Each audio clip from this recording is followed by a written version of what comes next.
Welcome to the What Now podcast. I'm Darryl Elliott, and I'm here with our esteemed panel, the Dream Team. Regi McClurkin, Myneca Ojo, and Archbishop Darel Chase. Before we get started, we're going to ask you to make sure you like, share, and subscribe to all of our channels here on Believe Broadcasting. Make sure you leave a comment. If you have, we want you to add to the conversation. So we are certainly looking for you to have something to say, and tell someone that we're here talking about the things that matter the most to you and I. But before we get started, we want to thank all of our watchers, listeners, and we are growing. The views are going up, and I want to thank you all for that. And just let's keep it going. Well, family, how are you doing today? Hey, great. Still hot. Oh my goodness. Yes, it is. It's either raining, wet, or something's going on somewhere in the world. Days, I know that. Yes. So I'm gonna get us started today. And the topic, of course, which everyone is talking about, is the Jeffrey Epstein files. And oh my goodness, they want to ask about the list, and they want to see what's going on. And MAGA is furious. They feel that there is something afoot in the land, and someone is now engaging in a cover-up. And if you want to get MAGA upset, don't give them what they're asking for. They want some answers concerning this whole situation concerning Jeffrey Epstein. So what I'm going to do is I do want to share a little something that's being said out there, because this is a moving target right now, and they want to make sure nobody hits it. So I'm going to play this clip, and then we'll come back on the other side. Okay. Trump and not go away, because Republicans on the Hill are joining in the MAGA chorus demanding more transparency on the Jeffrey Epstein investigation. This is reaching something of a bipartisan fever pitch right now and creating the most bizarre alliances. MAGA influencers, congressional Republicans, and congressional Democrats essentially teaming up against the Trump administration and its handling of a case that went away in 2019 when Jeffrey Epstein died in jail, sparking a flood of conspiracy theories on the right. Even House Speaker Mike Johnson is now speaking out, calling on the Department of Justice to release whatever files they still have on the sex trafficking investigation. President Trump, after years suggesting he would release files and wanted them released to the American people, now says he just does not get it, why people care.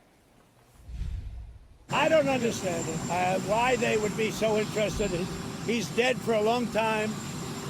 He was never a big factor in terms of life. I don't understand what the interest or what the fascination is. I really don't. It's pretty boring stuff. It's sordid, but it's boring. And I don't understand why it keeps going. But credible information, let them give it. Anything that's credible, I would say, let them have it.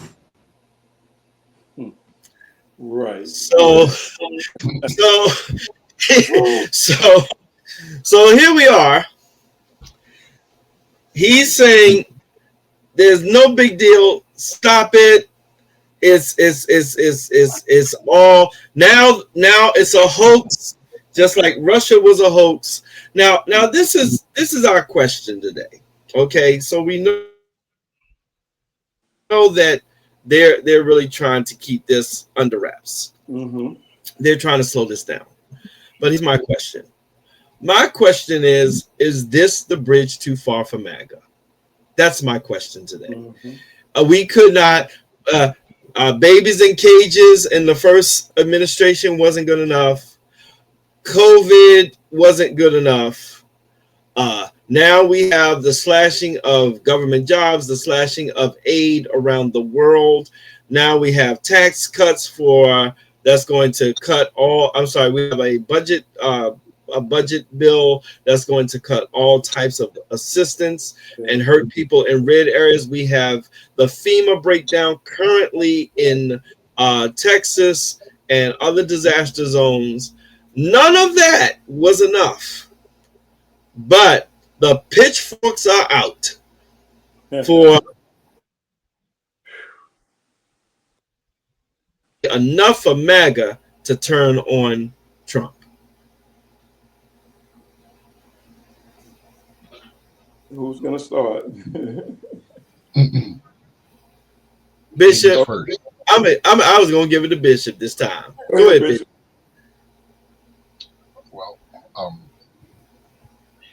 Well, one of the key factors to look at is he said he would release all of the Epstein files. He said that. Now he's backpedaling. I'm going to ask one simple question.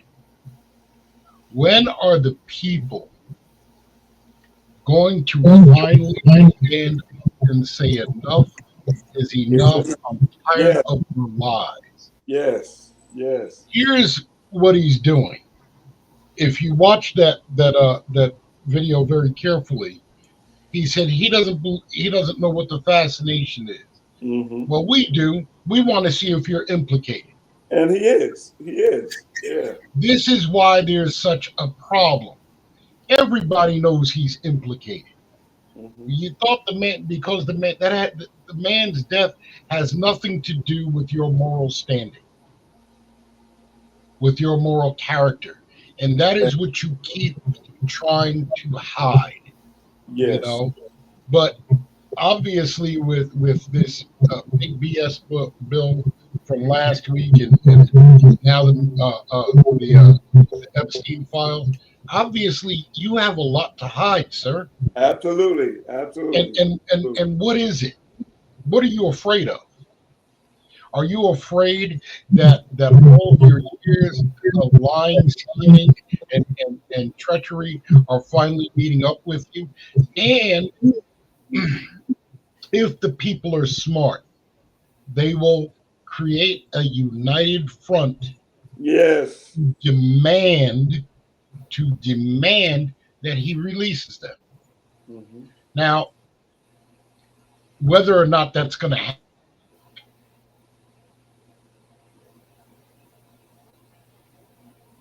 seen it for a long time. People like to flip-flop. Mm-hmm. They flip-flop. But that has nothing to do with this. This has to do with, we want to see if you are not implicated in the Epstein files. And your own camp is calling for you to do so. Why would your own camp call for you to do that which is necessary when it comes to these Epstein files? That's a good question. Why are they so concerned? You already knew he was a felon. Mm-hmm. You knew he's done all sorts of things, and now, if we're going to use this as the catalyst, but not the fact that he was convicted on 34 felony counts, I got a question for the rest of these MAGA people. What's taking you so long to stand up for righteousness? All right. That's all I'm going to say. That is the question. Excuse me? That is the question. That is the question. Yeah. How long is it going to take for you to stand up? Yeah, how long? Madam Mayor? So, the interesting thing about this Jeffrey Epstein thing, and I'm really surprised that it's taking hold at this time. But, it gives you a reflection of what's important to these so-called self-righteous QAnon. I believe there's a subset of the MAGA movement, which is QAnon, that's really focusing on the pedophilia aspect of the Epstein files, and they want to make sure that he is not a part of that. But he can be a murderer. Trump can be a murderer. He can be someone that steals, steals people's children across the border. Hold prisoners, without any due process, and put them in what I believe to be, some type of internment camp or Yeah. some kind of camp, really just focusing on the brown and black immigrants of this country. And that's not a problem. To have someone that is running as president of the United States, and their primary focus is, was he a pedophile? Was he hanging out with a pedophile?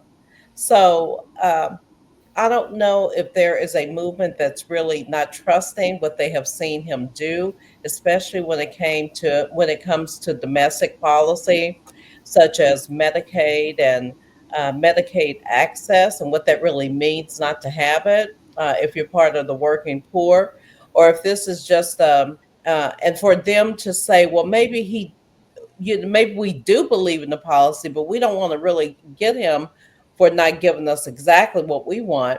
But maybe we can get him out or move him away from, this agenda, away from the presidency with this pedophilia thing. So I think, in my opinion, there is just a small subset of people that are really raising the issue of that. I think overall, it's gonna die down. That's just my opinion.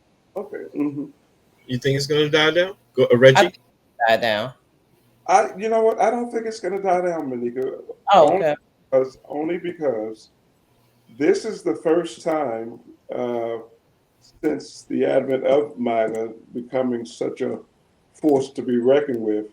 This is the first time that I've witnessed hearing some of his most staunch supporters, calling foul now. Because keep in mind, for the duration 3 years of Biden's term, Trump and all of his people were the ones saying, release everything. What are they hiding? What are they hiding? What are they hiding?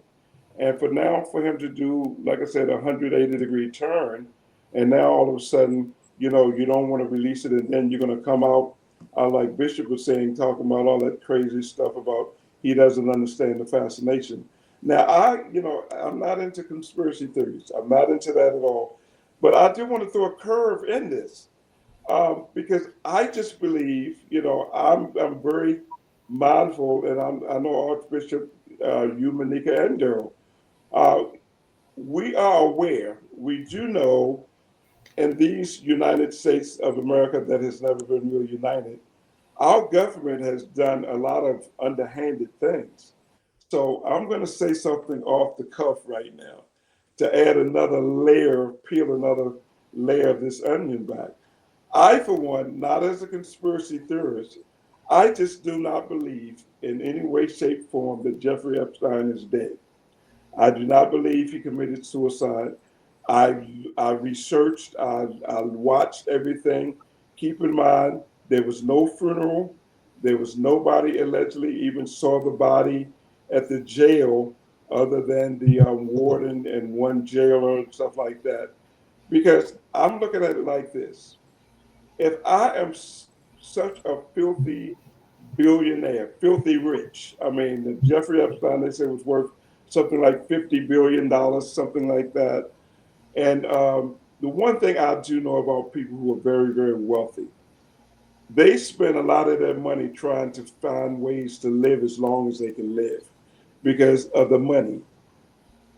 He had a lot of evidence. I mean, they showed pictures of Trump, and they're in these files. When Trump was with some of these little 14-year-old girls, I've seen those pictures. I don't know if you all have. I've seen some of the pictures that were released by whistleblowers, not whistleblowers, but they were leaked by somebody who had access in the Justice Department. And they showed Trump way back in the 80s and 90s dealing with Jeffrey Epstein with these young girls. Now, I am worth all of these billions of dollars. And I know I have the goods on certain, because what was the lady name? His co-conspirator, the young lady Gilda. Ghislaine. Right. She's Now, gone. she fell on the sword, so to speak, because at the end of the day, I have enough common sense to know if that man was smart enough to ingratiate himself with some of the world leaders. I mean, they got the guy over, from the UK, the Prince. They got the Clinton. They got Trump. Yeah, Prince Andrew. Right, all these powerful men. So if I'm smart enough to get them entangled in my web of pedophilia, because that's what it was, I'm also to be smart enough to say that if something ever happens to me, here's some evidence. Okay, I believe the man is sitting on his island. I believe the man is still alive. I believe he's sitting there with the understanding that he can never, he probably has had plastic surgery now, but he can never be public again as Jeffrey Epstein. Because there's nowhere in the world. I mean, I've been, like you, Darryl, been blessed to be around some, I had a friend was trying to get me connected to Saudi Arabia way back in the late 80s and 90s. Borges Hakim, he went over there and started, getting involved in a lot of the dealings and stuff like that. And this guy now is filthy rich. But my point is this, and I'm done with it. I believe, like I said, the MAGA base, now they're becoming fractured and splintered. We see now the evidence that they're not a unified party, because even the, people in the Republican Party, they're coming out, the MAGA base is coming out, and they're not going to let it. I just don't believe it's going to die down, because he is the one who stoked these flames, and now he's trying to put it out. So I believe it's just, you said it in the opening, Darryl. I believe this is the bridge too far. Now, I don't think it may take him down, but keep in mind, this is what my belief is. I believe it's enough ammunition that by next November, when we have the midterm elections kicking off, it can do a lot of damage. It can do a lot of damage to the Republican Party. And just like back in, when was it, 2000, what was it, 2006, 5, something like that. Yeah, it was 2005 when they did the midterms, 2006, before Barack came in. And you remember how the Republican Party took a really big, I mean, they lost so many seats back in 2006 because of all of the crazy stuff, because of when Colin the famous shellacking Obama talked about. Yeah, the first, you're right. And all the Iraq war and all that kind of stuff, and Saddam Hussein. So yeah, that's my take on it. I don't think it's going to die down. I think it's going to, the Democrats now are starting to fan it a little bit more, because they have to keep it going until next November, because combine that with all the people now who are upset in MAGA because their family members are being affected by, all the deportations and stuff like that. I believe it's going to last for another year. I really do. And I believe this might be, a part of the death, blow to, the fascination for Trump 45, 47. Well, I'm not going to let that little juicy piece that you throw through that he might be living incognito somewhere, and that's that. And here at the What Now podcast, we don't engage in conspiracy theories, but we do like a little spicy conversation. So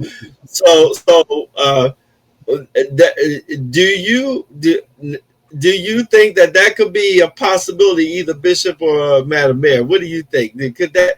I mean, they always ask, "Where's the body?" Right? So, nobody's thought about it. So could this be a Trump Epstein, because he was alleged to commit suicide, and it was during the Trump administration when this all happened.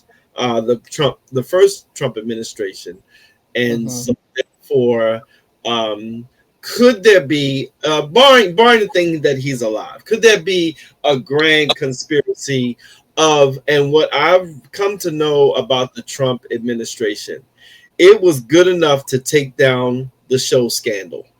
Yeah. so it had storylines that Scandal could not match, could not compete with. Right. And we thought Scandal was ridiculous until we got the Trump campaign and administration.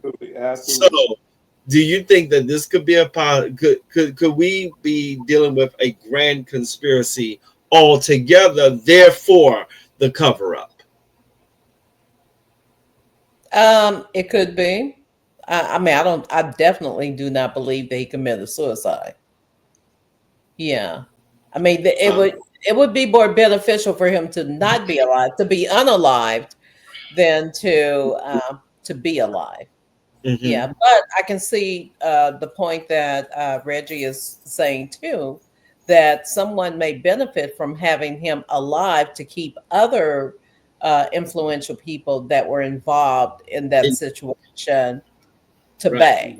Yeah, so I can really see both points on it. And the question that I have overall, that's an overarching thing, and I know this has been in the news quite a bit, and there's been a lot of talk about it. The question is, is this important enough for the American people to make a decision on this president after all the crazy chaotic stuff that he's done? Right.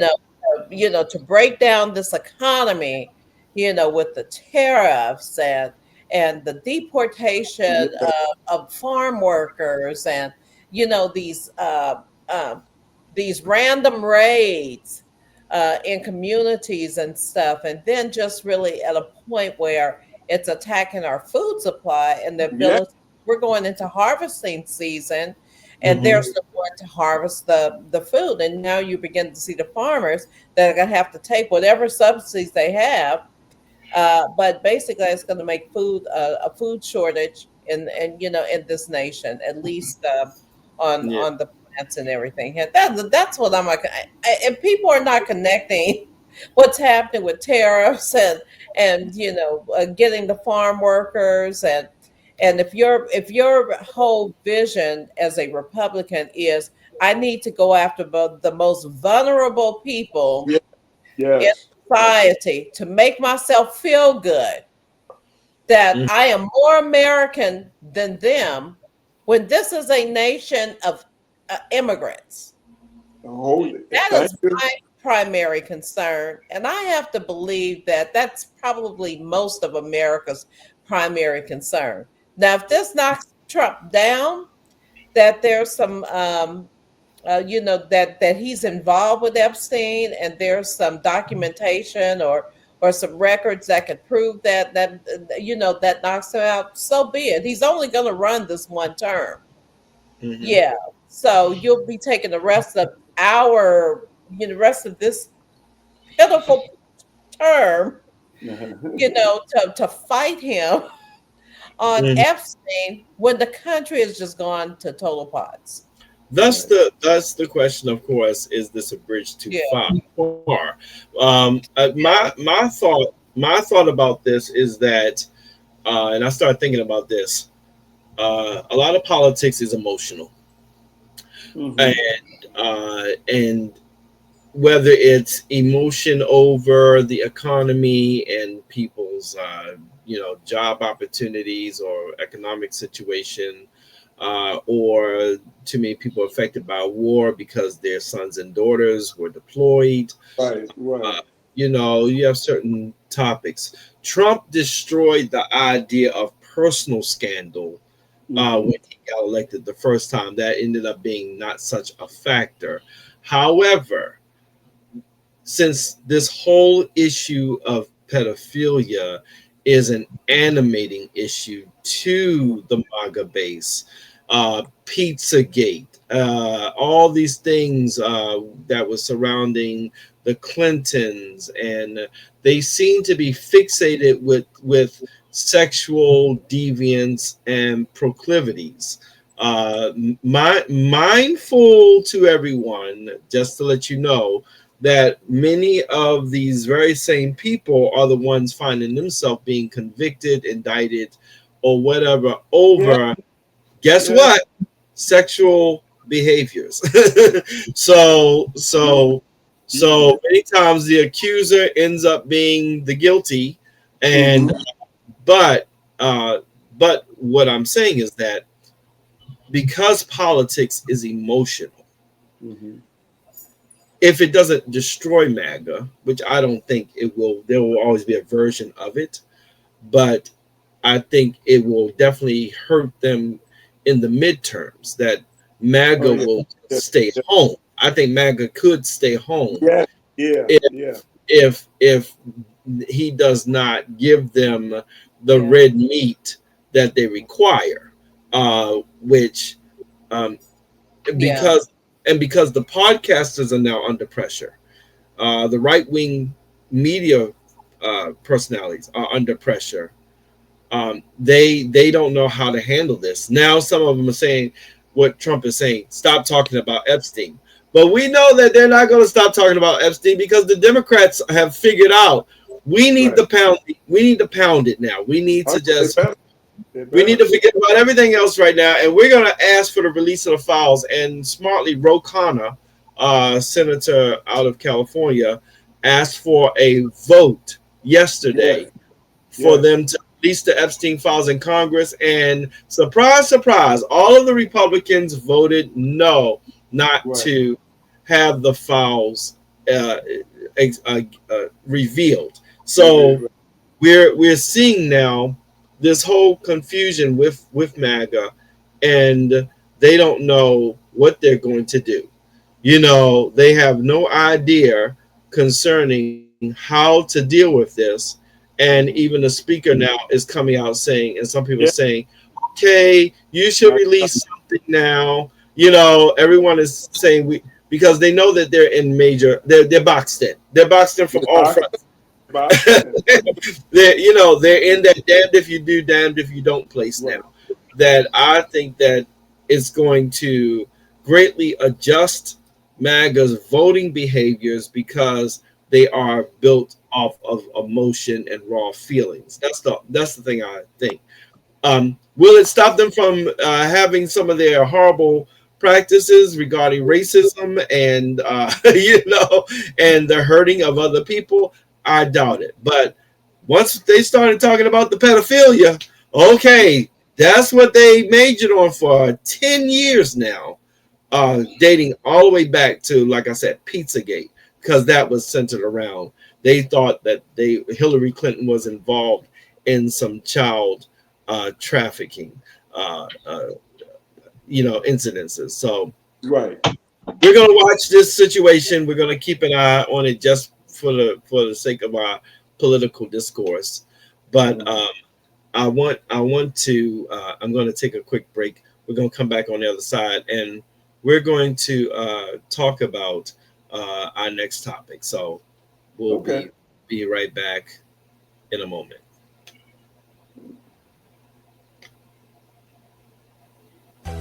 In a world where convenience meets diversity, there's one marketplace that stands out from the rest. Welcome to Firecart, your ultimate destination for all things shopping. At Firecart, we believe in bringing you not just the everyday essentials, but also a curated selection of cultural and handmade products that celebrate diversity and craftsmanship from around the globe. Whether you're looking for the latest gadgets, trendy fashion pieces, or one-of-a-kind artisanal creations, Firecart has you covered. Our diverse range of products caters to every taste and preference. But that's not all. Introducing our exciting affiliate program, Firestarters, where you have the opportunity to earn money by being a Firecart seller or by referring customers through your affiliate link with generous commissions.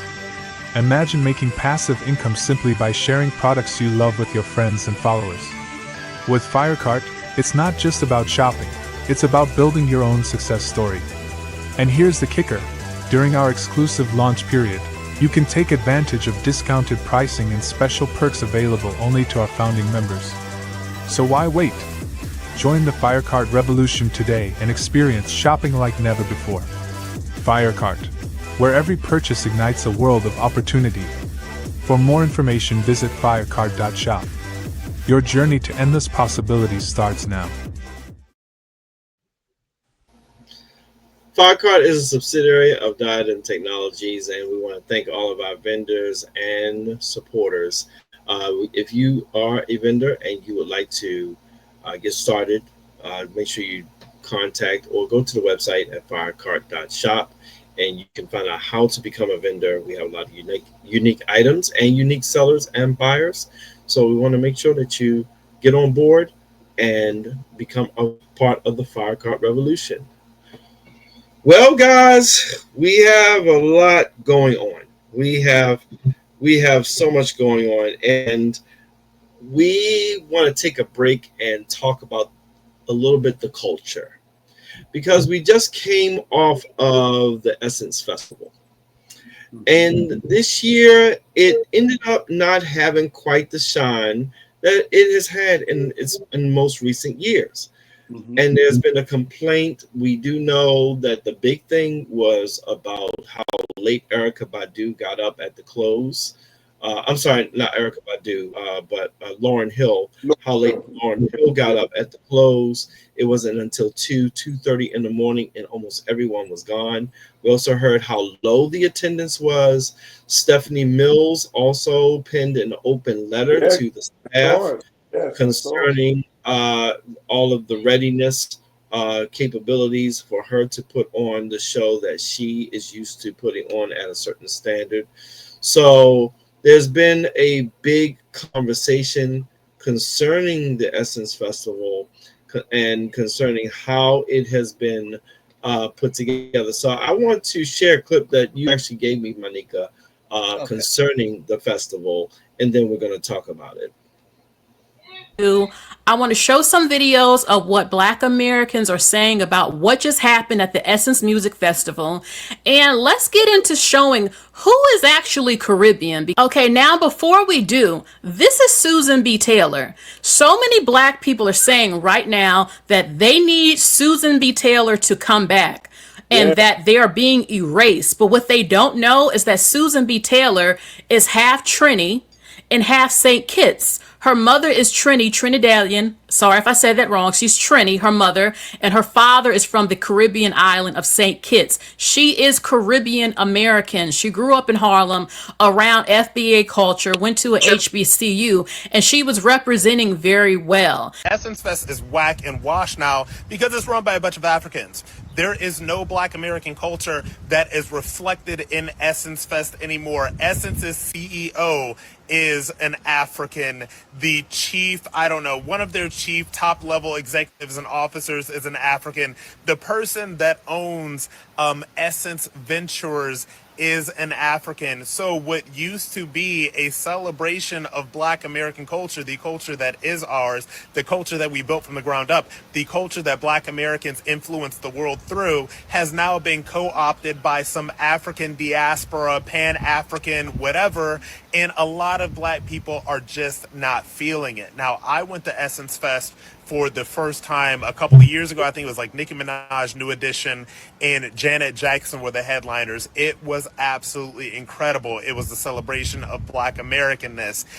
There were Black people in and up and through it. It was a pure celebration of Black American culture and Black American heritage. But now that it's been co-opted by a bunch of Africans, it seems that nobody cares because they don't set culture for this world. We do. And until Essence Fest gets back to the Black Americans who created it and founded it and lead the culture, it will continue to fail with those Africans in charge. What happened to Black American heritage at Essence Fest?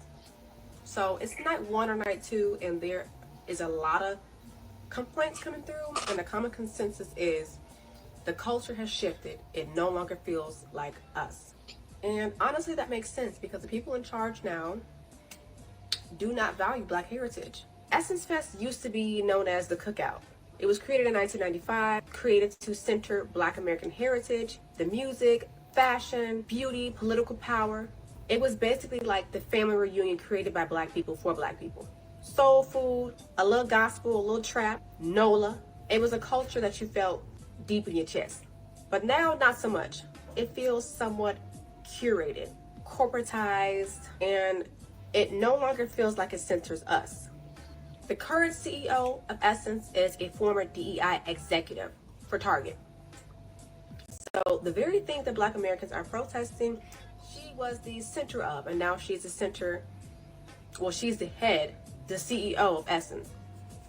Upon more research, I found out that she is originally from Kenya, and she moved to the US when she was about 10 years old. The point of me bringing that up is she doesn't seem like she values Black American heritage, because if she did care, the festival will still reflect the very people it was built for. And seeing as though that's not the case, I can't help but think that she does not value Black American heritage. Instead, it's become a space that uplifts everyone else aside from Black American heritage. That shift is starting to feel really intentional. Local Black vendors are being pushed out. Local creators and influencers are overlooked completely, all while being the very representation that is needed for Black-centered heritage in the South. It doesn't make any sense to me. It has slowly become a place that has been curated for optics and not community. This very thing is exactly what I was talking about in my previous videos when I asked the question, where are the Black American beauty creators? The answer is, we're being pushed out of the very spaces created and centered for us. And not just pushed out of these spaces like Essence Fest, but panels, brand deals, sponsorships, media. And all of this didn't happen by accident. It has happened through leadership, branding pivots, and sponsorship deals that prioritize global Blackness. Global Blackness, a movement that often leaves out the specific culture and heritage of Black Americans. And when brands talk about inclusion but sideline the very creators who made the culture, we should all be asking, if Essence no longer feels like us, who is it for?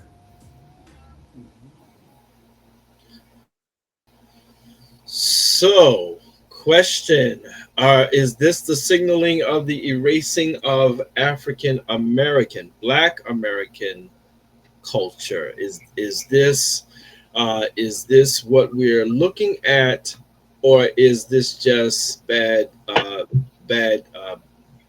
planning, branding, and not staying within the rights, the intended spirit of the Essence Festival? There has been a historical, for those of you that don't know, there has been American people of this country and the Africans that either come to this country or the ones in Africa when we show up. so what do you guys think? We want to talk about this because this seems to be hot within the Black community to some degree, that we've been hearing this about Essence. And I want to highlight that she talked about it's too corporate now. It's not vibing the way that we would like it to vibe as Black people. And that, I think that's going to be a separate topic about how Black people move and what's the difference that makes it very important to understand. So you want to tackle this, Reggie? You want to start? I'm going to bring you in first. Okay, I can say that I've been able to be a part of Essence for I know we've done at least about 14 different festivals. Essence, we were participants, and I've seen for the last few years how it has changed. I didn't go this year. We were had other commitments, but yeah, with a changing of the guard, unfortunately, sometimes some people believe they need to reinvent the wheel. And Susan Taylor, like I said, we love Susan. She's been someone we've been able to be personal good friends with and known her. And she's just the epitome of, a Black American woman who is from St. Kitts and Trinidad, from her heritage. But she really centered and built Essence around the, African American culture. And the video just said it best. When you try to incorporate a global aspect of Blackness we seem to lose our identity, and it's like so many other things that are started with good intentions and really blow up beyond everybody's expectation, only to start now fizzling out.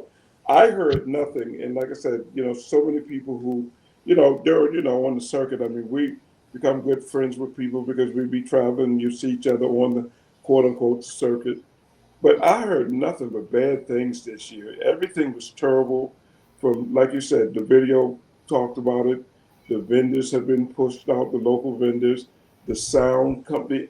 It's like they're trying to cut corners and save money, but they're sacrificing because the quality. And once you lose the quality, I mean, it's just like I've always seen that old saying about like Rolls Royce. You never see no Rolls Royce commercial because the quality and the name speaks for itself.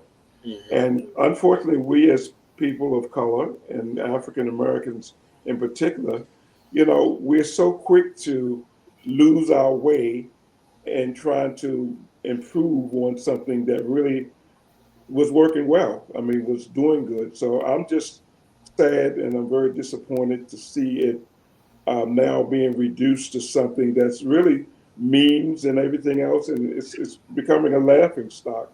So I'm just hoping that the young lady will go. Like I said, she was with Target. I'm hoping that she will take heed to all the things, the voices that are being very loud. They're speaking out and letting her know how disappointed they were. I'm just hoping we don't lose it as an entity altogether. But something has to drastically change before next year. Myneca? My God, this is, it's, so I heard Essence last year wasn't that great either. Right, yeah, right. Last 5 years it's going down. Right. And I was looking on my page to see if a friend of mine went like this year, someone that I know that goes every year, and I don't see that person went. And that may have been for other reasons. But this Pan-African and African American thing where we're seeing this shift of highly educated. All of us are Africans, as Peter Tosh say. You're Black and you're in African, and what we need to realize collectively, period, before I address any of this, and this includes our African American people as well, the basic Blacks. That's what we're called in a more derogatory term when it comes to American culture, because we're so Americanized and so on and so forth. But I do want to impart this level of knowledge to everyone, is that if you're an immigrant from the Caribbean, if you're an immigrant from Central and South America, if you are from the continent of Africa, meaning that you were born and raised there, because we're all from there, every single one of us from the continent of Africa, you must realize also, too, that you're not bringing some major extraordinary culture to the table when you come to America, because you were also colonized. Exactly. Yes.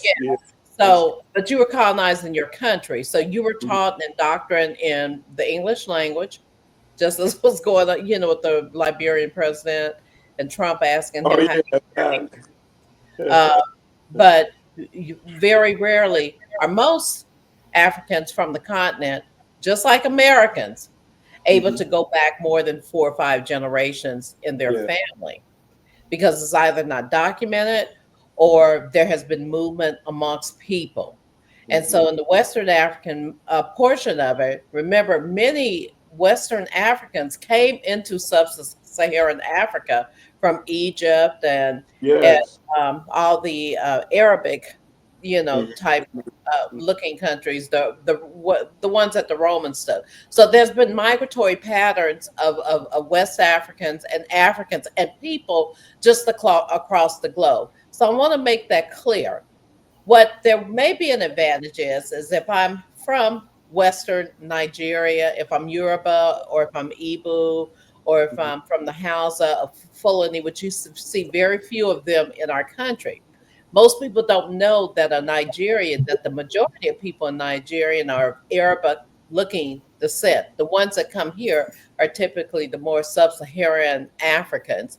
So that's our vision and version of them. But they had to learn how to speak English because they could not communicate with each other because of the breakup, the carving up of Africa with the Berlin Conference. So I want to make that clear that none of us are rolling around, no matter what continent that we're coming from, with substantial knowledge of our ancestors that's really that deep. The thing that North Americans can value is that we know that. Yeah, is that we know that. That's number one. The second part is our Caribbeans, they were on the same ships as us, so they just got dropped off at a different stop. the majority of them went to Central and South America. Right. We were all on the same bus. On the same bus, but they got off on 15th Street, and then we got off on 30th. Exactly. And some of them speak Spanish, so they were enculturated into the Spanish culture. But most of that didn't happen. That happened around. All of this happened around the same time, and so a lot of it has to do with self-awareness. So fast forward, we've come to this country. We know that the majority of immigrants that come to this country and even make this courageous trek to come to this country to make it are typically not you're weak and you're tired and you're poor like it was when people were coming to America. It's people that are highly motivated and their whole goal is to succeed. They come here and they come here for one reason only, and that's to succeed. And what happens is in America, what I'm concerned about African Americans is that we don't have that struggle story. Exactly. Here. Absolutely right. Yeah. But my concern is that we, as a people, believe that we will be just as successful as another group coming. So bring me a bottle of water. Yeah. So my point is on this is there were some cultural aspects to Essence that you can only know being inside the culture or being a part of the culture. One of them was the vendors. So apparently they pissed off some very influential vendors. Okay. Right. When I know people go, they're going to the same vendors every year. And these people chose not to participate in the program. See, when you're trying to understand and have a level of cultural competency, being Black and the skin tone is not just enough. And the owner of Essence will say, well, I'm Black, I'm African American, this, that, and the other. But if you're only like a first, second, third generation, you're going to miss some cultural cues. You're going to miss some cultural cues that the majority of people are not going to miss. And the beautiful lady, and I love her to death because I followed her on Instagram when she was with Target. She, that is now over Essence. It's the same thing. You're 1 and 2 generations in. If you're trying to change things up just to be changing things up, as you said earlier, Reggie, that's what I think a lot of it is. They're young.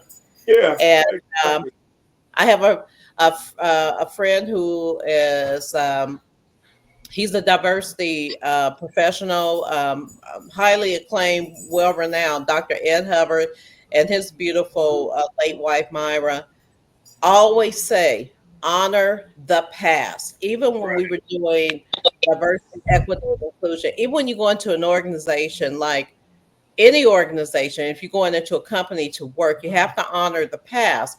But you also have to adapt yourself that you may be walking in with a lot of skill set, and you may be walking in with collective impact. You may even, these days you have social media influence, but there are gaps that you will miss. Yes. So because you're not familiar with the culture. So for anybody to be successful, including the people with the Essence Festival, you have to honor the culture, and that's why it felt off. Like there was like a bantering back and forth between jambalaya and jollof rice, the jambalaya versus jollof rice thing. Why are we having a contest that puts continental Africans against, continental Africans and Caribbeans against native, African Americans, African American descendants of slaves, of enslavement? Why are we having something along those lines? As there is it. The fact is that we're talking apples and oranges, but at the end of the day, we all need to be coming together collectively. There's not one group that can elevate another. There is no African country in the African diaspora that collectively could beat out African Americans in this country. They can't. We cannot do this alone. And the same here. We as African Americans can't go out and conquer the whole African diaspora. We have to do this together. And so I think that there was youth, there was inexperience. Yes. People trying to, let's do some some transactional leadership. Let me give my friends some contracts. We've been dealing with people that have been doing piping and drape for the Essence Festival for 35 years, versus somebody who's coming in from a company. They just ordered all their stuff off Amazon, etc. I used to play at conferences, so I know what was going on. We're going to push out these vendors and bring someone else in, and this is going to have this Pan-African influence. There's not enough Pan-African influence, okay? We are the standard. African Americans are the standard. This is not a nationalist thing. It is a straight up cultural thing right now. So somebody 1 or 2 generations here in this country is not going to have the acumen, or someone that's just recently from this coming to this country is not going to have the acumen to just walk into African American culture. And I just want to say this one time too. I'm from Oklahoma and I'm African American. I'm definitely, we could trace our people back to the Mayflower, right? So we're here, right? But even for me to even move, like in Pennsylvania or in Maryland, I do a lot of work in Prince George's County, Maryland. I have to adapt to the culture there because their culture is absolutely different there, and they know it immediately. They know by my accent, and I'm American. I'm probably more African American than most of them genetically. So. So I just have to say, you have to understand the cultural cues, and you cannot be in that groupthink mindset. Like I believe what was happening in Essence, you had that generation of 34, 35-year-olds, and I love them to death, and I have worked with them, but they're anxious. They want to change the world. We haven't really evolved that much, people, but that's where I am on it. Yeah, I think we just need to collectively come together.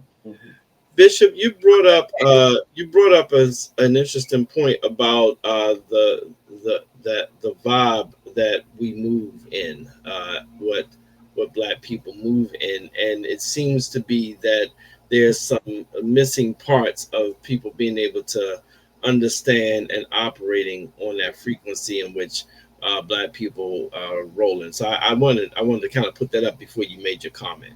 Go ahead, though. First, let me say I am a Pan-Africanist. I believe that African people across the entire diaspora need to come together in unity and recognize who the enemy is. And we need to love and support each other.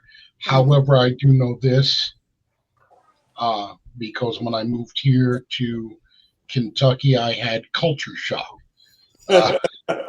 even in the Black neighborhood. Sure. That's right. So here we are. We've got to understand. Essence is the Essence Festival is to celebrate African American culture in its various shades, forms, and fashions, stemming from the East Coast all the way over to the West Coast. Yes. Okay, when you bring other dynamics in that are not specifically African American, there is going to be some tension because now you're changing a dynamic. Now, what I do say is this. It is not the job of Essence to promote Pan-Africanism. It is the job of people like us to do so. It is the job of Essence to support and to cater to its particular fan base or customer base. And the fact that it's diminishing tells you that they are losing customers because they're doing something that they are not meant to do. If you're going to purpose something, case in point, your phone is, meant to make phone calls. That's its main purpose. I mean, we surf the net, play games, this, that, and the other thing on it. But the main purpose of that phone is to make phone calls, right, for communication purposes. Exactly. Okay. And so now notice the word I use is communication. So the question becomes, what are we communicating? Are we here to promote African American culture, or are we here to promote African culture across the globe? And so, yes, we have to know what is going on. Now, I do say this: we need to, we need to understand that we have an opportunity as African Americans to fit ourselves properly within the global diaspora, not as chiefs, but as partners.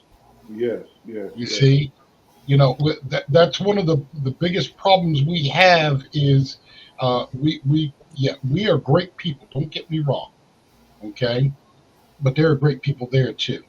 And what we have to do is we have to learn to communicate with each other.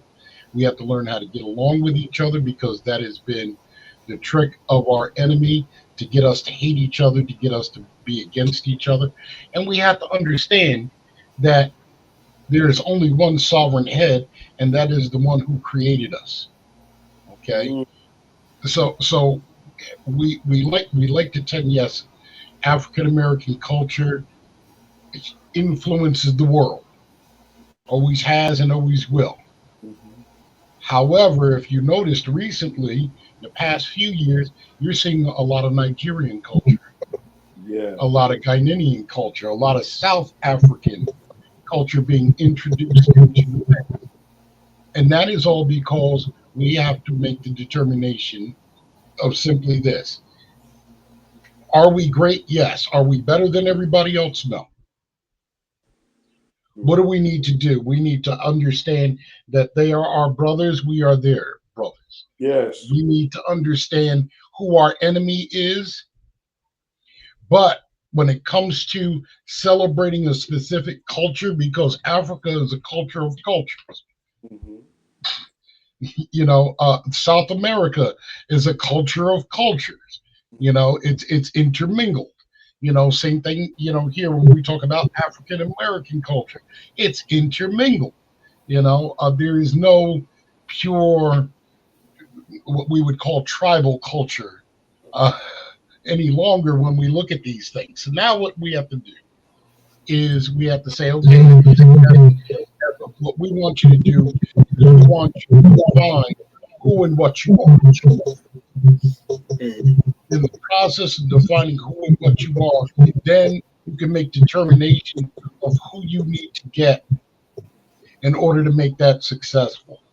Because your choices the past couple of years have not been on par. Okay? Yeah. So and it seems to be a miscommunication and being able to connect the dots within the culture. So there are so many commonalities within the quote unquote African diaspora. And then there are marked differences. So then we're not good at understanding where we converge, and then we're not good at understanding how we bring color to the whole palette of our existence. So it seems to be this big disconnect, and I have no idea where we get this from, that we think we're better than the other blacks. I have no idea where this comes from. I mean, here's the thing, and it's an unfortunate reality, is that African Americans have fallen into the falsehood of the American dream. Okay, where we think that we're up here, when right here in our own land we're not there. But don't you think somebody's smoking something that's making their vision go askew? So here's what we need to do, and this is what I tell my brothers and sisters in Africa. Well, before you do that, let me ask though, don't you think that kind of happens on the other side too, where see, the whole thing is it's an ego thing. Yeah, it's an ego thing. But it's ego. The amount of Nigerian medical doctors that is in the United States, yes, right, as opposed to African American medical doctors that are in the United States, they outnumber us, and financiers too. Okay, come on. So here we have, they're looking at something and they don't know what we go through as descendants of the transatlantic slave trade here, because they're coming over. And Sister Myneca had a perfect analogy. You see, here they don't go through the struggles that we go through. Right. And that's why they tend, and there's not just Nigerians, but most Africans, when they come over to the United States and they see what's available to them as opposed to what we're doing, not realizing that they say it's available to us, but it's really not. All right. Okay. Right. So if we're gonna wait, if we're gonna wave flags and so on and so forth and so on, here's what it is. You come over here on a student visa, usually on a scholarship or whatever, become a medical doctor or whatever. You decide to stay. Because you're a medical doctor and there's a need for medical doctors, the door is open to you. Okay. However, when the media, the television and so on, has portrayed African Americans for the most part as lazy, shiftless, so on and so forth. And that's not necessarily true. Okay. They don't know what we've gone through. They don't know the struggle. Okay. In fact, a few years ago, I had a conversation with a Caucasian male who decided that he wanted to condemn and sentence black people because supposedly in his mind, all we want to do is sit on the porch, drink beer, and smoke marijuana. Okay, and so my question to him was, do you know what they've been through? Do you have a job for them? Right. So this is what has been placed in our neighborhoods, unfortunately, in a lot of instances, as an escape from the reality of the damage that's being done to us. Right. And how dare you even think to say that all of us are lazy, shiftless, so on and so forth? That's a ridiculous concept. So now what we have to do is, it seems that now I do believe that there is a movement to greater bring more unity within the overall Black African existence. It seems to be there. We just have a ways to go. But it seems in this case of the festival that it seems as if they brought too many of their ideas to it. maybe okay. Some things will change when leadership. Yeah. Say that again, Myneca. It was too much of a change, and I've been talking about change management for the last 3 days with a friend of mine, but again, it's those cultural cues that you didn't miss, especially when Right. you operate and you have all these people that are not really part of the culture.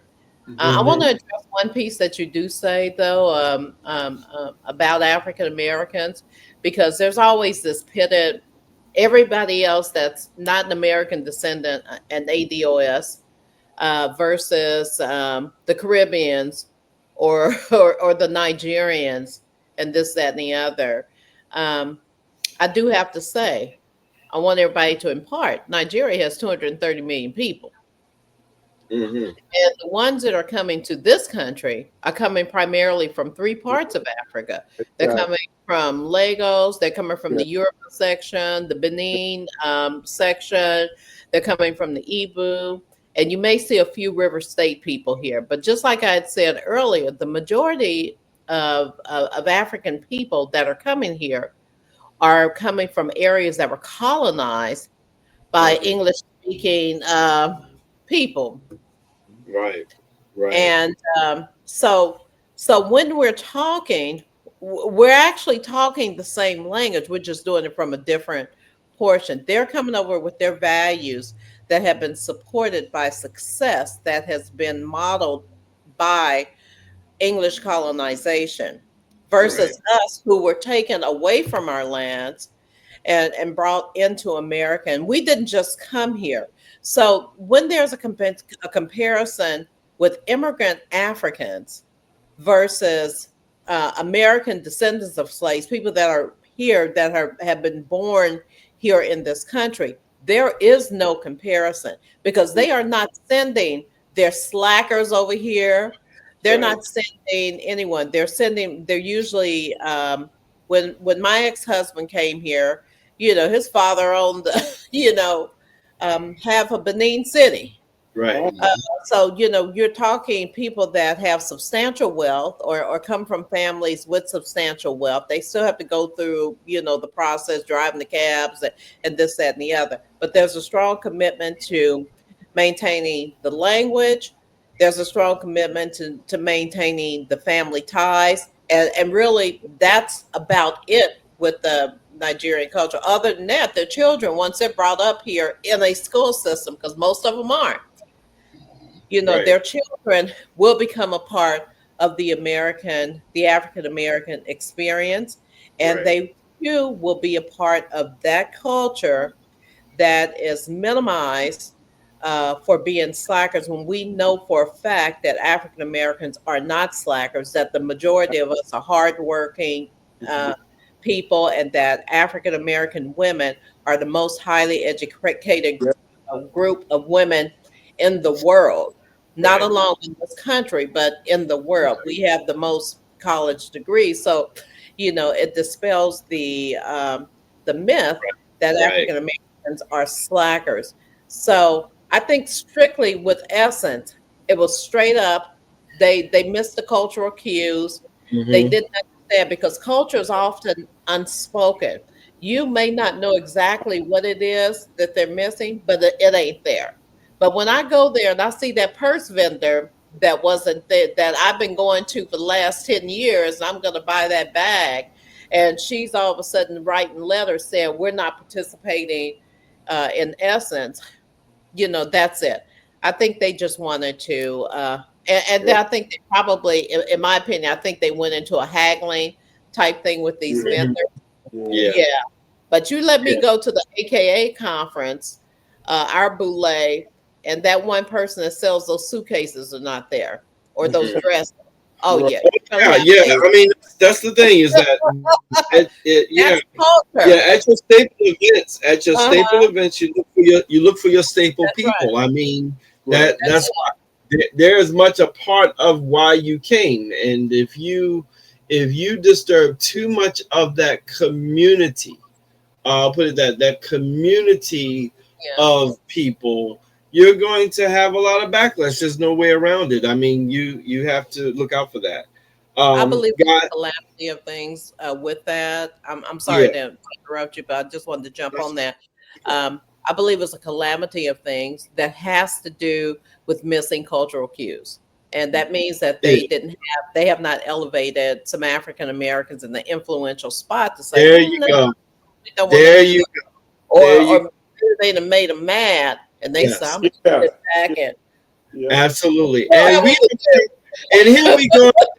Right, and here we go again with being bypassed. We're dealing with the issue of African Americans specifically being bypassed when it comes down to decision making and power and money. So and that's a leadership aspect of it. I just want to say this real quick, and I keep interrupting you. I'm sorry. That's okay. But I want to say that because I don't want to just focus on the non-American descendant of slave owning Essence and a Kenyan American running it. But I want them to impart this message as this is a message for all African Americans, just like me from Oklahoma going into Prince George's County. I have to understand the culture from there, even though I'm from, an all black, community. Yeah. But every black community is not the same. We don't eat the same food. We don't even listen. I don't tell people this, but I don't listen to the same music. Like I didn't know go-go until I, moved up to the you came to DC. area. Right. Parliament, Funk and all that stuff. That's what I was listening to. Those Southern Memphis style soul and blues music. So we have cultural differences even here. I even had a councilwoman tell me. Did y'all hear that, people? We don't all eat watermelon, and I'm one of them. I'm actually a black man that doesn't eat watermelon because I ate so much of it as a kid, and I love watermelon flavor. But and don't write me. Don't even write me, y'all. I don't eat watermelon. I love watermelon. You do fried chicken. I do fried chicken now. I love me some fried chicken. Yeah, I don't eat watermelon, and don't come for me unless I send for y'all. But I don't eat watermelon. But I'm gonna move us to the next topic real quick before we prepare to close out. I do want us to talk about one issue that, of course, you guys know I'm a sports person, but it kind of bleeds into a larger conversation. We have a situation where Teddy Bridgewater, for those of you who don't know who Teddy Bridgewater is, he is actually a veteran, retired NFL quarterback.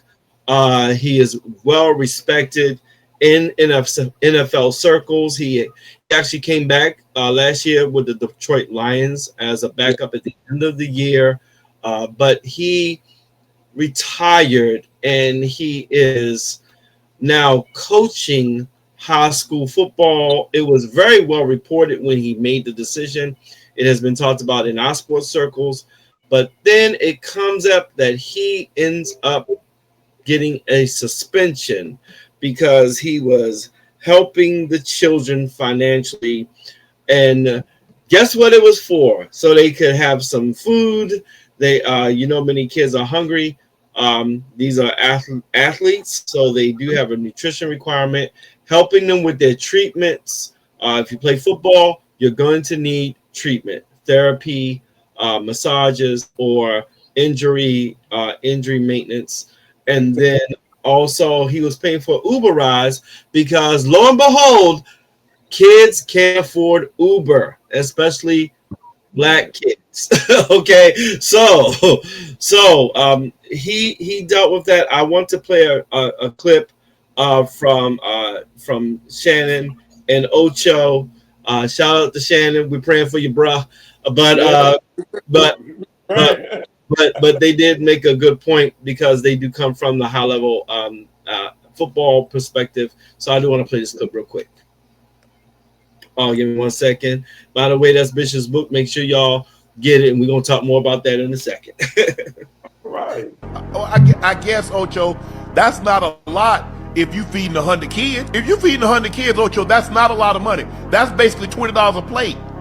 And you talk about a high school kid. Hell, I remember when I was in high school, I eat like 3-4 plates. This lets me know this is another example on how far we have to go. Okay. On how far we have to go.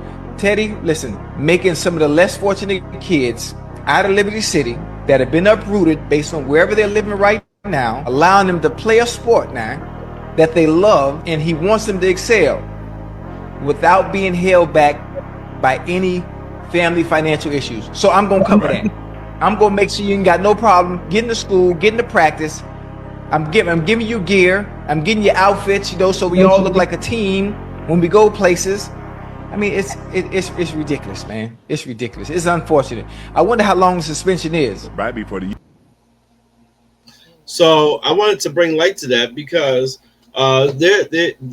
there's a big thing, and there's a big thing that sports, and the question is this a overreaction or a justifiable paranoia? And I'm saying that because in academic-based sports, there's always a concern for cheating, gambling, or bribery, things of that nature. Mm-hmm. So the question is, I mean, I think he won this. I don't know if he won a state or regionals, but he did win a title of some sorts there.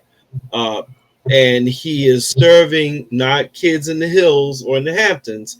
He's serving kids from the community. Teddy Bridgewater has made probably $100 million, if not more, during his NFL career, and a lot of high-profile, high-earning retired athletes are giving and coaching back into less fortunate communities. They're not going to high-profile college programs, or they're not in the NFL, but they have the money, the means to make an impact and a difference. But my question to you guys, is this an overcorrection, or is this justifiable paranoia? I'm leaving the floor open. Who wants to take it? I believe it's overcorrection. Go ahead, Brother Rick. I think it's over. Here's one of the problems. It's the school system, the public school system. It tries to micromanage things so much. Thank you. Okay. Now, if it was an outside or a parent who wanted to contribute to that school, there would probably be no problem. Okay. But since it's the coach, okay, now there's a whole other window of speculation opening up. Now, here's what I say. This man is concerned about his team. Mm-hmm. He has the wherewithal to care for his team in spite of the conditions that they might be currently in. Mm-hmm. As a human being, he is responsible to take care of his team. Mm-hmm. And to prevent him from doing so is an insult not only to him, but it's a direct message to those children that they do not care if somebody wants to care for them. Exactly. You're going to suffer. So here's, you're Shannon Sharp. He said when he was in high school, he ate 3-4 plates. Right. Right. These are growing people. These are growing boys. Weightlifting takes a lot of protein. Yes. Yeah. Right. Strength exercises take a lot of protein. If you don't have a balanced diet, you are going to perform in a substandard manner. Right. If you do not have the proper therapy and medical care, you are not going to be able to perform at a certain level. So why is there a problem? I'll tell you why it's a problem. Come on now. The problem is that the school system, the system itself, has egg on its face for its lack. Yes, for its lack of compassion, for its lack of care, for its lack of provision to the very students who they were selling tickets. Yes. To watch. There you go. That's it. Mm-hmm. So when we say it is an overreach, you're over punishing somebody. You shouldn't have punished him at all. You should have said, hey, listen, we appreciate that you want to do this. Let's work out a way where it directly, it benefits everybody, okay? And it's not a direct one-to-one contribution. Mm-hmm. That way it doesn't seem like there's anything underhanded going on. I would have rather you say that. Exactly. Right. Absolutely. Right. And maybe openly say, okay, he's done this and everything, but what we're going to do is we're going to set up a fund, and it's a direct thing. He can contribute to the fund. It's administrated properly, maybe third party or by someone who makes sure that the resources and the community can contribute to it as well. Exactly. Right, but they went direct to draconian reaction and punishment for him. Yeah, Reggie. Let's keep it real. If he were a white athlete who did the exact same thing, they would have accepted it. Mm-hmm. Once again, I'm always amazed, and like I said, this is my whole problem I have with professional sports and the athletes, of how we make them to be, a lot more than they really are. But it's the same thing as on the plantation. I mean, we are just out here performing for Master. We're out here, using our gifts and talents for their entertainment. So I just believe, because of the fact that here is a black man who is using his own resources to help some black kids, because keep in mind, it costs quite a bit of money to participate in those, sports. It costs a lot of money. And the same thing, just as a comparative analysis of it, look at what happened with the flooding of that little camp. That was an exclusive camp that they didn't even hire no black people to work there, So this was a camp that it cost so much just to go, just for 1 week and stuff like that. And those kids were supposed to be there. I think it was a 3-week camp or whatever like that. Mm-hmm. So here we have a professional athlete using his resources. And Archbishop, you said it. You put the nail on the head. Because this man is using his resources with kids who otherwise would not be able to participate because they cannot afford the fees, they cannot afford the monies to get the uniforms, they cannot afford, like I said, the meals. I mean, nobody had a problem when Michael Phelps was talking about how he had to consume over 10,000 calories a day when he was in training for the Olympics and things like that. But it's just because of where the source of the income has come. So unfortunately, we're still living in a society that's steeped with racism. And because of the fact that, look how they treat, and I'm end on this. I mean, it's no different. Take it all the way back. Everybody loved O.J. Simpson as long as he was running through the airport with the Hertz commercials. But the moment he got with someone who didn't look like us, and we all know the end result, look how they turned on him. So this is just the same thing.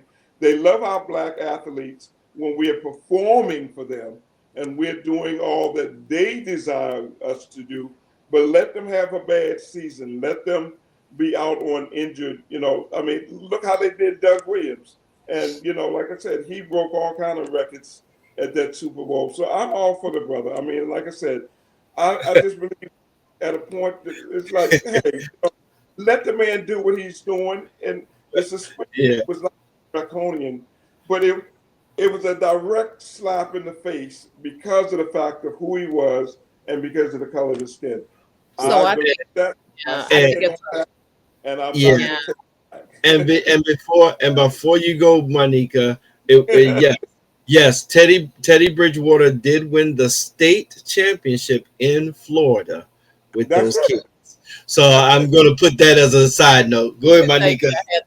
I had to ask, because I said this was a fairly new story to me, and my question is, what was the basis of the suspension? But if I were to look at this, I would have to go back to exactly what you both said, Archbishop Chase and Regi.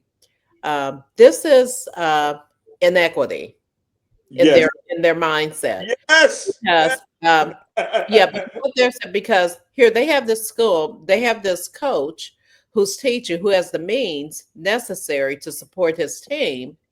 I'm not sure what the rules were against this, but I'm willing to bet some other school system. I mean, they're probably part of a multi-school system, but I'm willing to bet a competitive school complained about the fact that he was supporting these kids in this way. But let me tell you one thing about children. And I come from, my mother was an educator. My sister was an educator. And I even, substituted for a while in the school system. But if you talk to really people that have meaningful relationship, that have meaningful careers in education, they center all of this around supporting children wholeheartedly so that they can go to school. Yeah. And so oftentimes when you are in these school systems where you have single parents or you don't have enough support coming into the family, you have to have someone to come in and to elevate you so you can succeed and move forward. I mean, imagine having children and imagine being a child that's playing sports, and those uniforms are very expensive. We do not support people. When I was in school, they'd give us the vest to be, the crossing guard. Now you have to buy the vest for $30. Right. To do this whole mindset of why we're paying all these taxes for schools, and the kids are having to halfway buy their books. They have to bring everything. We got to bring the teacher tissue. We got to bring them disinfect. They want disinfectant Clorox wipes. I mean, this is all part of the school thing. It used to be pencils, paper, and erasers. Right. Yeah, and a little pencil sharpener. But the fact is, anytime you have an opportunity to impact someone's life, specifically where it can make a difference between them leaving high school as a high school athlete and transitioning into a university or a college that will allow them to get a degree and maybe possibly on the onset have the opportunity to go to the pros, I am down with it. It's some jealous people that went back and said, we can't do that for our students, so why is he doing this for his students? And then they're winning state championships because they have on top of it. And then of course they want to go back to we got to be equal now. Well, both ways. But see, I want to give me 1 second. I'm gonna jump this. I just thought about something though. Think about this. Teddy, just like Deion Sanders, has the key to crack the code for those kids to be better players. Yeah. Therefore, will give them the competitive advantage for years to come beyond high school. To be able to look at the kids that Deion Sanders is starting to send to the pros. He's starting to recruit the best to cut wherever he goes. The best are coming, no matter what the position. And Deion has all former NFL, high-level NFL players on his coaching staff. Yes. He also had a high-level NFL defensive coordinator, Zimmer, who actually he went back to the pros to be with the Cowboys, but he helped Deion both at Jackson State, a white coach. He helped him at Jackson State, and he helped him at Colorado, one of the better defensive coordinators from the NFL. So these guys have the stuff that will enable the kids to crack the code to not only win state titles, to win high-level awards. Travis Hunter just won the Heisman Trophy, and all of this. And this could spark a major bone of contention and jealousy amongst these other coaches that never got beyond high school or junior college, whatever, in the state. Right. So keep in mind, they wouldn't even let those black guys become the coaches for all of those years. In the NFL, right. But right. This is the thing I want to say about Teddy Bridgewater. So, I mean, you're going to suspend him, right? I mean, he don't care. You know, he won't have access to the kids, but he can use that same philosophy. And Teddy Bridgewater, I can help you do this. Put it out there now.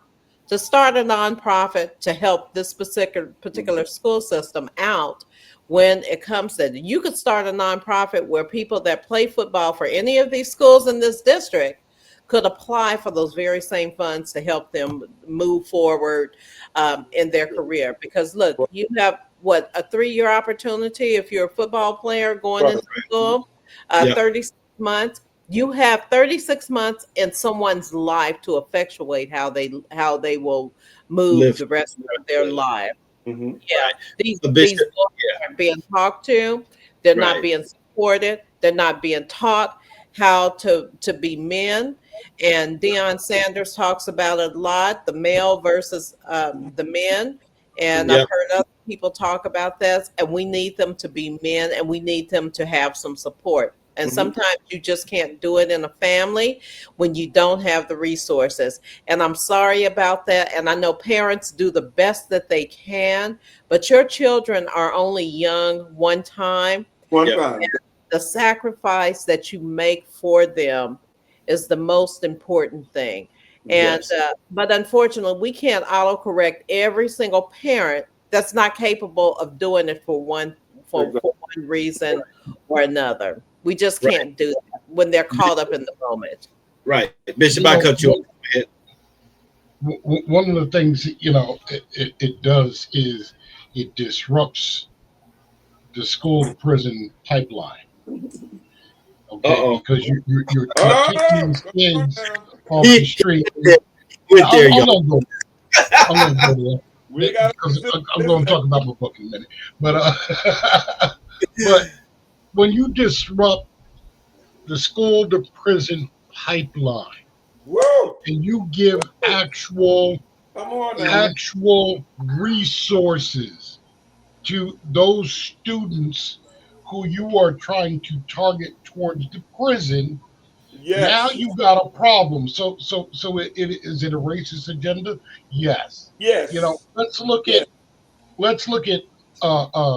elementary school teachers that I know teachers that every year, first, second, third grade, kindergarten, they get their kids, they buy the crayons, they buy the pencils, they buy stuff, then they get them some candy and whatnot, and so on and so forth, to alleviate the parents from having to do certain things.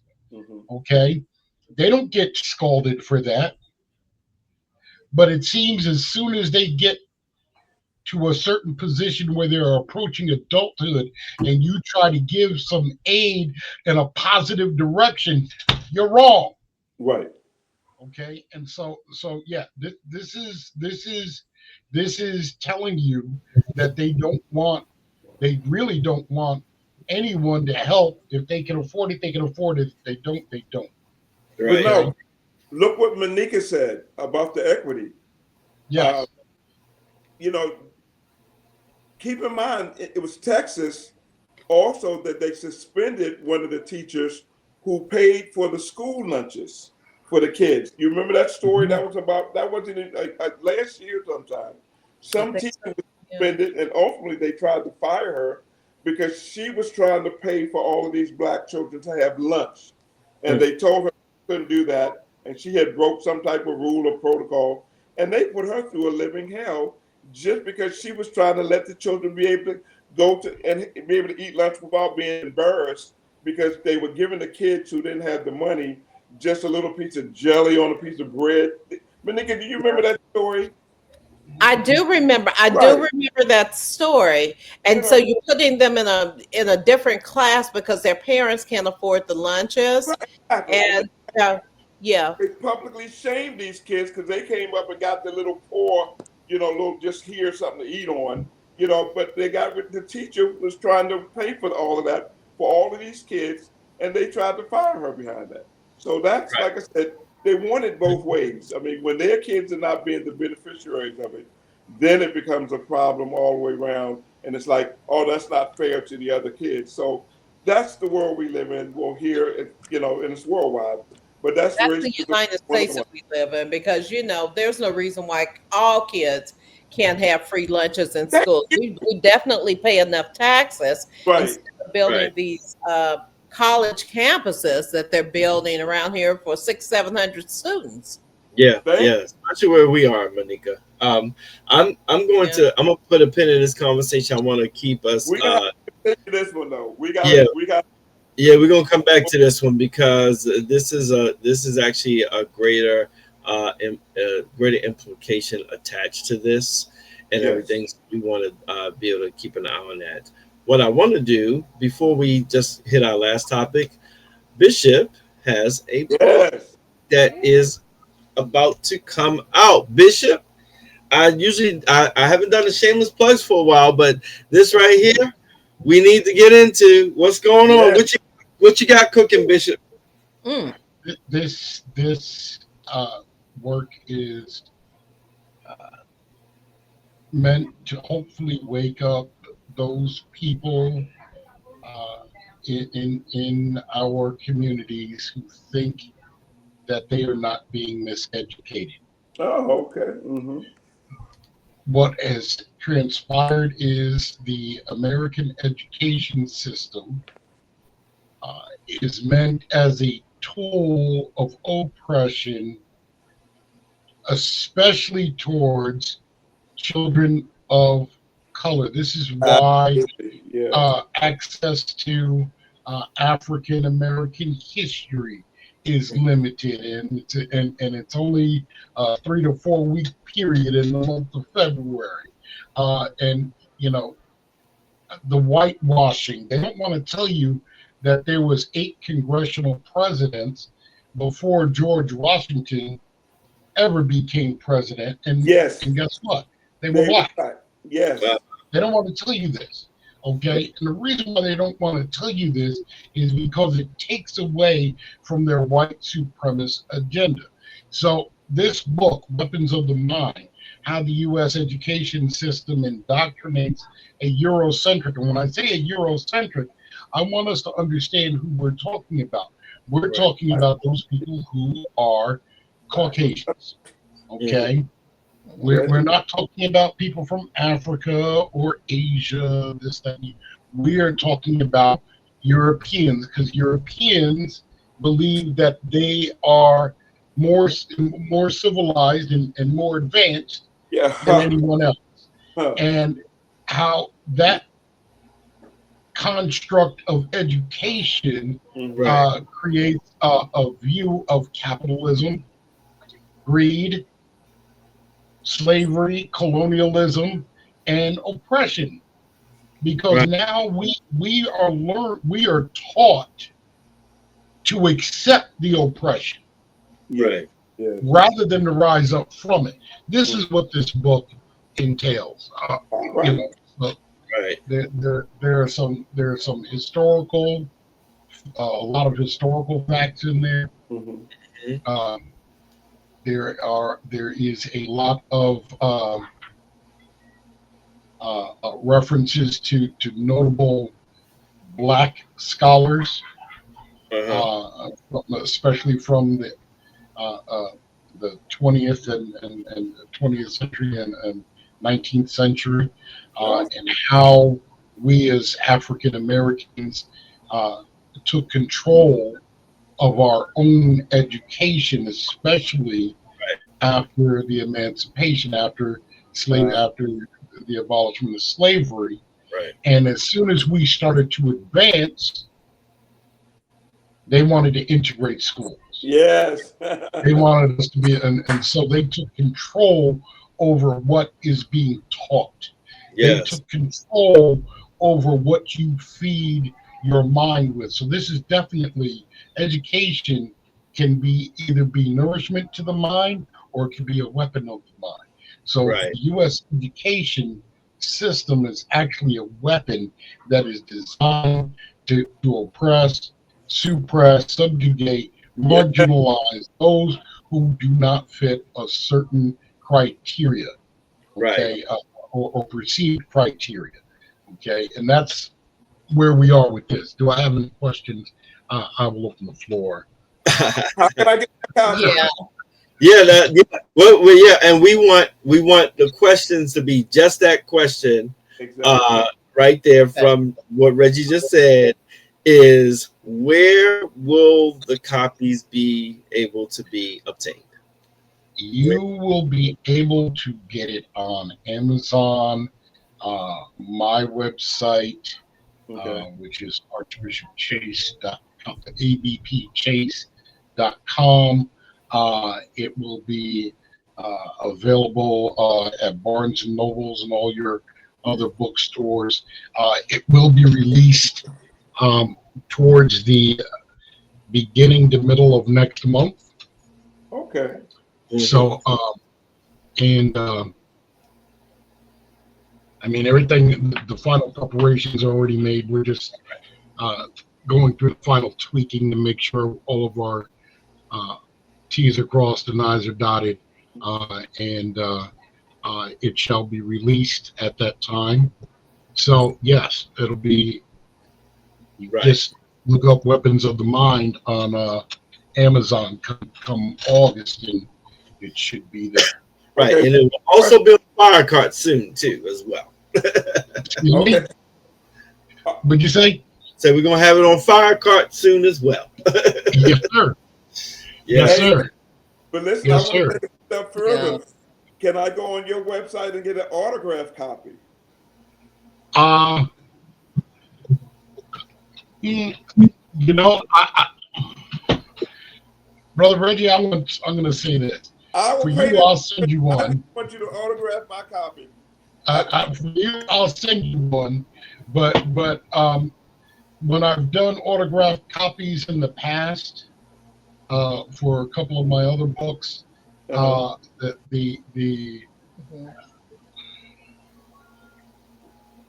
demand wasn't there. I guess because my name wasn't as known. But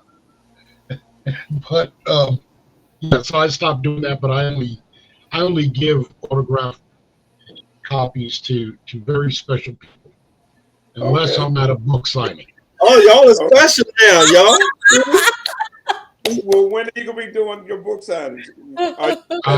That is a good question. I'm going the self-publishing route because major publishers don't want to touch this because it is controversial. Absolutely. We might have to set up some type of live event or something, and then maybe we will be able to turn up the people a little bit, and then maybe we'll have some way that you could receive some type of a signed copy or whatever, a special shout out. Necessary. Turn up. Yeah. Turn up. That's right. That's right. Yeah, you know, Darryl is about to turn up now, so we're gonna get. I'm going to get ready to close this out, but before we close, I want to give Black America, especially, but America in general, some comfort. I want to give you some comfort today, and I want to let you all know that the Obamas are going to be all right. Yes, the Obamas are going to be all right, and here's proof of life of their marriage is still doing all right. So we're going to do this, and we're going to just touch on it real quick. For the former president of the United States. He made time in his busy schedule he's to just come on so IMO. busy. We are just so grateful. We have the former president of the United States. We are honored to have Barack Obama join us. Barack Obama, can you join us on Come our on set? out here, brother. Welcome to IMO. Look at you. There There they are. They're hugging. Wait, you guys like each other? Oh yeah, really? Huh? That's so the nice. rumor mill. It's my husband, y'all. She took me back. Now don't start. I can't. It was touch and go for a while. It's so nice to have you both in the same room together. I know, because when we aren't, folks think we're divorced. Let me tell you. First of all, see, I'm in Wichita, Kansas, for Austin's tournament, and this podcast has made me quite popular. You're big shot. Famous. And people come up to me all the time. This woman came up to me and she was so nice. She was like, "Can I have a picture?" Yeah. And then, so you know how you get the side hug? And she's like, "What did he do?" And you knew she was going to say what he did. He. And I was like, it wasn't like, what happened to him? That is so It was like, terrible. how'd he mess up? And I said, "Well, what makes you think he messed up?" Why couldn't it Well, been why her? did you just say no one messed up? Well, because I wanted to keep this conversation going so that I could tell you about it. Oh, Lord. I was like, what? And she's like, "He did something, didn't he?" I was like, don't worry, everything's fine. And let me tell you, she was so happy, you would have thought I gave her a Christmas gift. These are the kinds of things that I just miss, right? So I don't even know this stuff's going on. Right. And then somebody will mention it to me, and I'm all like, what are you talking about? Yeah. There hasn't been one moment in our marriage where I thought about quitting my man. And we've had some really hard times, so we have had a lot of fun times, a lot of adventures, and I have become a better person because of the man I'm married to. Okay, don't make me cry now. Right at the beginning of the show. Oh, that's sweet. Don't let me start tearing up now. And welcome to IMO. Welcome to IMO. All right, folks, there we have it. The Obamas are kicking. They're still in the game, and we can say that all the rumors can be put to rest. And they are alive, and maybe and Jeffrey Epstein may also be alive. We see now that Obama ain't in that room. So. right. And I don't and it looks like Michelle is looking like a woman, so I don't think she's a man today. And so I think that we're doing all right. I wanted to just put that out there. They just dropped the podcast today. You guys can go check that out as well. But I wanted to put that up because I felt that was quite relevant since that was jumping out in society. So we wanted to just throw that up as a little endpoint that yes, America's first family, because they are a family. And I'm not comparing presidential families. I ain't saying, I'm just saying. Okay, so that came today, and we know that we wish them well, of course, in their place and position, and I wanted to throw that up there today. But guys, I want to thank you. I think that we've had a good discussion that needs to be continued. We need to keep our eyes on these things, and we want to make sure that that all of our people are informed out there. A lot of you do not have the time to break down all of this stuff that's going on. And like I say all the time, I occupy the business space. Myneca occupies the public servant space and the political space. Regi occupies the artist and culture, entertainment space.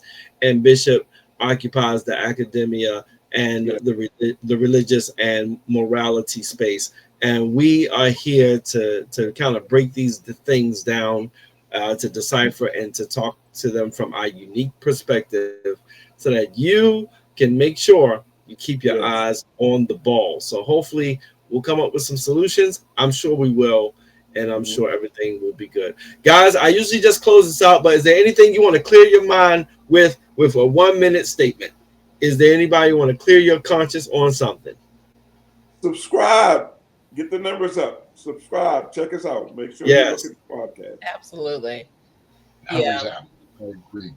I just want to say Michelle Obama is our only African American first lady. Yes. And ever first lady. I'm like, and she is a sister from the South Side of Chicago. When she said, I ain't trying to go nowhere. There you go. That's where the rumor started, that she'd show up for the funeral for Jimmy Carter and she'd show up for another thing. She didn't like the seating chart. I don't feel like being there. And we are in that space and time of our age. If we don't feel like being there, we're not going to be there. What does she have to prove at this point? Yes. And shout out to Mama Pence, because she did provide the adequate shade at the funeral when the Trumps did show up. I'm here for all of it. And I think she held it down for Michelle that day.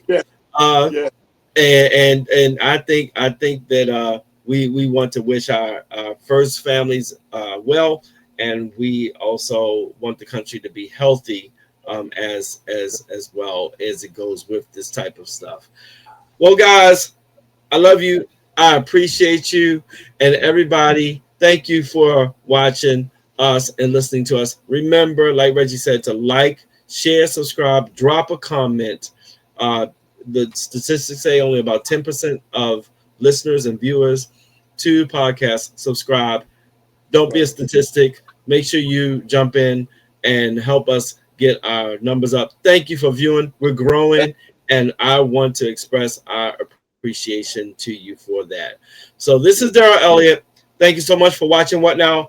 Check out all of our other shows here on Believe Broadcasting, and we look forward to seeing you the next time. God bless. God bless. Take care. Bye, everybody. Take care.